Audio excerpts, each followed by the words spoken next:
Hey guys, so today I'm making a video to show you a little bit about the process that I go through when I make a gouache painting.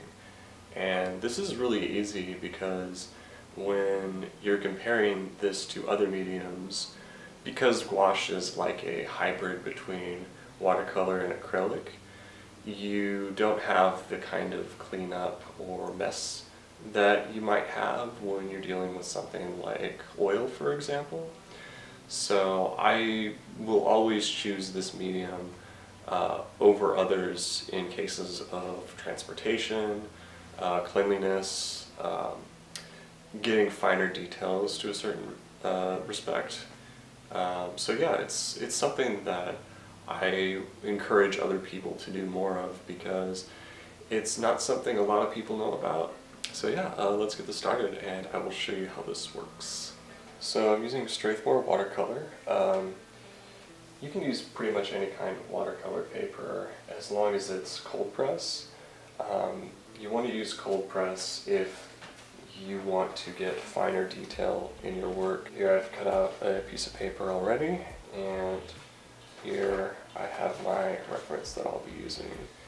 So I'm basically going ahead and taking the reference and I'm putting it on the back of the paper, and I'm just going to make a quick little outline of the picture. And I'm mostly just blocking out the denser textures, the denser shadows. So after we've done that, I'm going to go ahead and start shading in all the areas inside the head.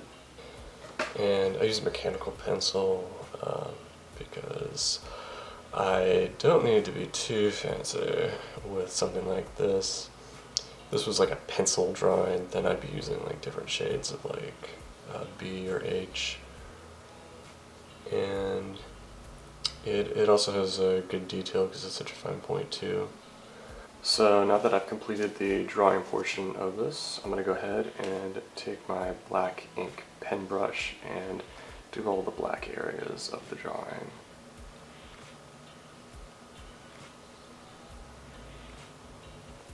I like to start from the left top side to the bottom right side when doing anything involving the pencil, mostly because I don't want to smudge it when I go from over here to over here, let's say. The time I spend doing the blocking out of this area, I usually like to keep it pretty simple, just doing the exclusively abject areas. What I'm actually going to do is I'm going to start by conceptualizing what I need in the piece that I'm going to make within the head. And I'm going to start by using another reference of a sunset on a beach with the ocean, and that's going to be integrated within this area around the neck. So right now I'm just doing the clouds, blueprinting this, giving it a little more creativity, so to speak.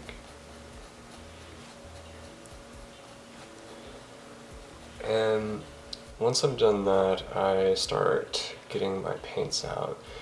And I'll usually use Lucas brand gouache paint because it's relatively inexpensive and you might go through a lot of it. So right now I'm just using black, white, and primary blue for the shadow of the hair and part of the face.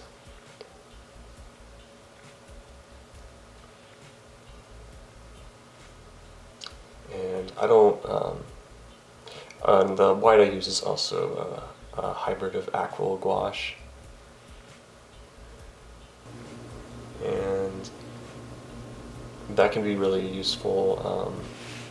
Instead of buying like separate white gouache paint, like I'll use that, and that gives it the power of opacity over mistakes, definitely.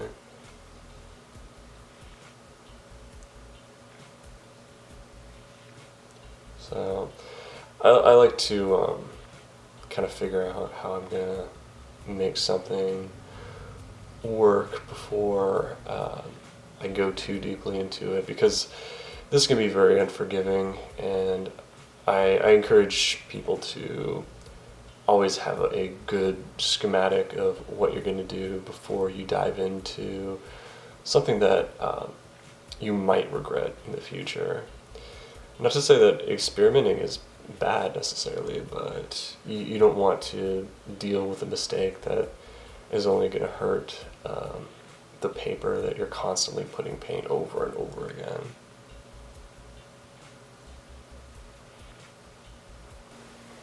But yeah, and that's pretty much the process.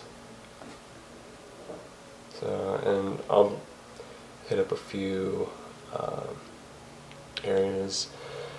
Basically, like the overlay of the sunset is pretty easy, and when doing the clouds, I'm actually going ahead and using a lot of water within the purple that I just made, which is just magenta and primary blue and some white. So that gives it a good sense of being a little more naturalistic, because I really like keeping that sense of relating to, well, actually it's more the idea that this kind of methodology of using more water gives it a more realistic tone to the clouds because of the way it's shaded.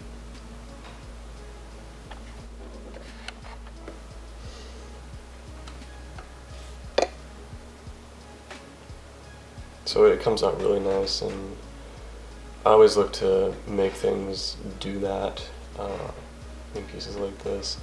And I like to, you gotta just layer on the gouache, because if you don't, it can be kind of just, just another watercolor painting, and you really want that oil feel to it.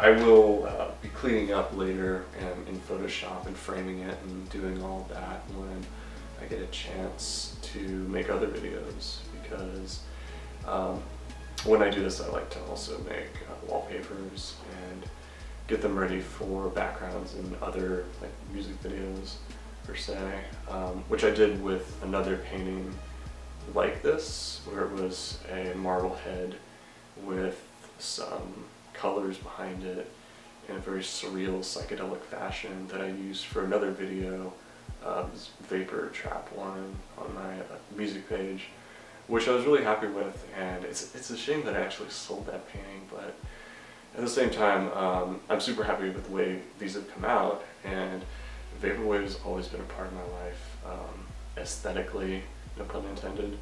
I really like the usage of colors, because this is coming from an inspiration of Vice City, which is an old game, 16 years old, but it's incredibly fun, and that game sort of inspires me to make this kind of artwork, because color-wise it's really fun, and I love it when sunsets make this really colorful backdrop to all these set pieces that you put in your artwork. So I encourage anyone to do more of that, because it's not something that you see a lot, and I mean, you occasionally have seen it in the past, but I like to keep this sort of, I don't want to say aesthetic again, but this vibe alive.